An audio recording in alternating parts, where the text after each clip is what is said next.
নমস্কার বন্ধুরা,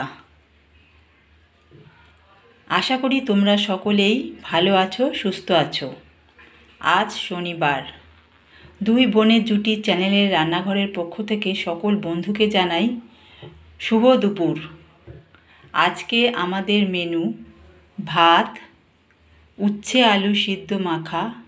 উচ্ছে আলু সিদ্ধ আমি ভাতের মধ্যে সিদ্ধ দিয়েছিলাম, নুন তেল লঙ্কা দিয়ে মেখে নিয়েছি।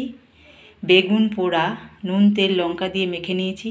মিষ্টি কুমড়ো ভাজা, গাজর আলু ক্যাপসিকাম দিয়ে একটা তরকারি, টমেটো দিয়ে মটর ডাল, গোবিন্দভোগের চাল দিয়ে আলু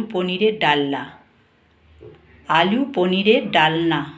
এই রেসিপিটা দুই বোনের জুটির চ্যানেলের রান্নাঘরে দেওয়া আছে, তোমরা দেখে নেবে। কেমন লাগলো বন্ধুরা আমাদের মেনুটা? যদি আমাদের মেনুটা তোমাদের ভালো লেগে থাকে তাহলে দুই বোনের জুটির চ্যানেলের রান্নাঘরটিকে অবশ্যই সাবস্ক্রাইব করবে, লাইক করবে, শেয়ার করবে। নতুন নতুন ঘরোয়া রান্না নিয়ে আমরা আবার আসবো তোমাদের সামনে। ততক্ষণ পর্যন্ত তোমরা ভালো থাকবে, সুস্থ থাকবে। আজকের মতো টাটা বন্ধুরা।